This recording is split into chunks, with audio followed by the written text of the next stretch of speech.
Life is precious. Enjoy every single second.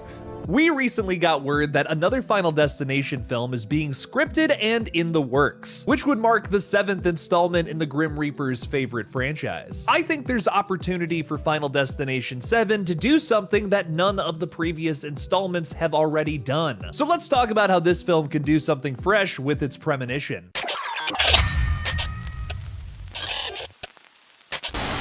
Hey everybody, I'm Killjoy Jake, and instead of having friends, I have horror movies. If you're excited for Final Destination 7 just like me, make sure to subscribe to this page for more updates and theories on the film. Also, the best way to help out the page is by becoming a channel member or Patreon supporter. Members get an extra review video every week on a variety of different movie topics, like the new Naked Gun movie. That review drops this Friday. Thank you to our new Patreon supporter this week, Dane Farrell. Now, let's get into this. So first, a little update on the film coming from franchise creator Jeffrey Reddick. Speaking with GMA News Online, Reddick talked a little bit about Final Destination 7, saying, yes, they just started the scripting process, so it'll be a few years before the movie starts filming. Just like Bloodlines, it's going to take a while before we actually end up seeing this one on the big screen. I mean, we had been talking about Final Destination 6 on this page since I really started this channel back in like 2020-ish. Many of the folks involved with this series, like longtime producer Craig Perry, have talked about how difficult it is to come up with these crazy Rube Goldberg style death traps. A lot of thought goes into setting these things up, so in the meantime, we can only speculate. Speaking of which, I have a really fun theory to get into with today's video. Every single Final Destination premonition so far has been a man-made disaster. Flight 180 exploding mid-takeoff, the pileup on Route 23, the Skyview Tower collapse, etc. All man-made horrors. But what if Final Destination 7 focuses their premonition on a natural disaster? So think a massive tsunami or getting caught in Tornado Alley. This works so well for a Final Destination premonition because I feel like one of the most important components of any of these sequences is some sort of typical anxiety we have about mundane things. Driving behind a log truck or getting on a roller coaster, for example. Anyone with anxiety, including myself, knows that there's a voice in the back of your head saying, well, what if something goes wrong? Final Destination premonitions play off that really well. And just like death, natural disasters are unstoppable forces of nature. That parallel could fuel an entire new movie, if not more beyond that. I think this would be such a killer way to start off a new Final Destination flick, so let's talk about a few different setups I have in mind. First off, we could basically make a third Twisters film with a bunch of characters discovering that there ain't no love in Oklahoma. At least that's what Luke Combs says about it. That was a little country music reference for you.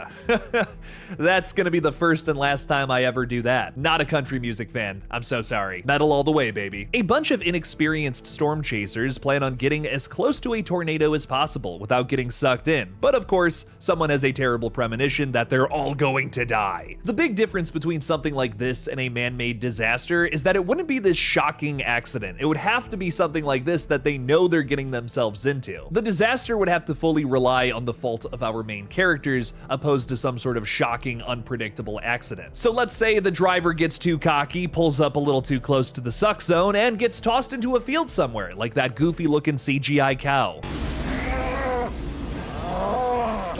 There's a cow farm.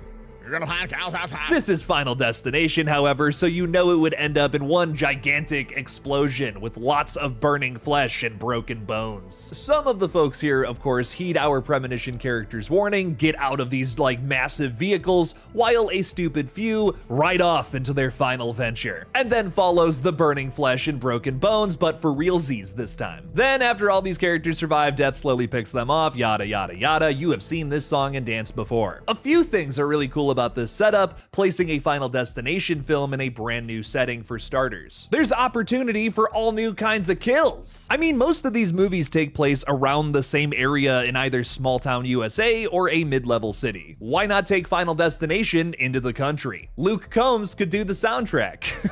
But seriously, a barnyard kill? That could totally rock. Think about a pitchfork like on a second story or something, falling down and piercing through somebody's neck. Or maybe a stampede of horses runs loose and tramples somebody who's caught in a sleeping bag.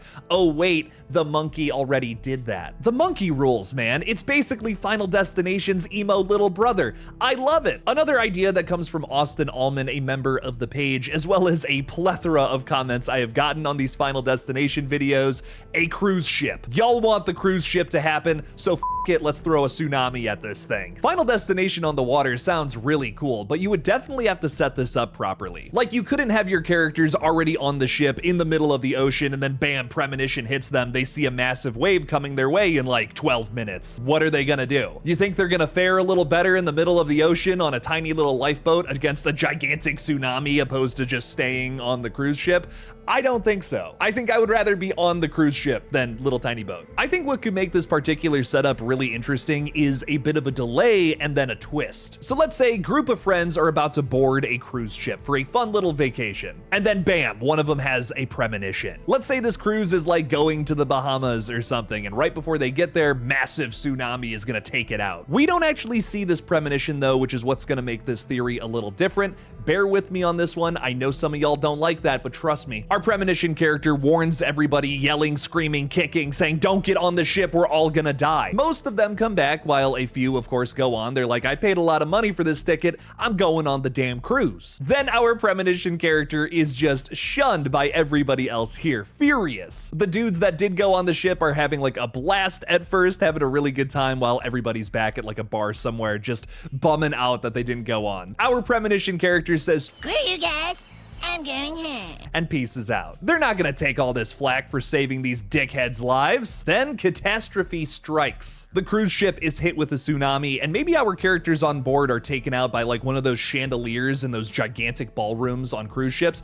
Those seem so dangerous. Cruise ships are too damn big, man. They freak me out. Then the folks who didn't hop on board start to die in mousetrap death machine-like sequences that we know and love from this series. They seek out our premonition character for advice, who maybe doesn't want to help them because they were such dicks. This is where we can deviate from the typical story a little bit. The twist you could do here that would put our premonition character in a whole new position is maybe to say that during their premonition that we didn't see, they never got on the ship to begin with. They were always going to be way too nervous to get on that ship. His or her premonition was watching a news story on TV about how all of their friends died while they stayed home. It would be the ultimate introvert story to tell in the Final Destination universe that hits on survivor's guilt maybe more than anything. Still, there's anxiety being created there, which is why I think it works. That's the goal of this franchise, right? But as we learned from Bloodlines, If you fuck with death and lose, things can get very messy. so even though this character never got on that boat in any conceivable universe, that doesn't mean they're safe. Maybe the remaining survivors end up getting taken out because,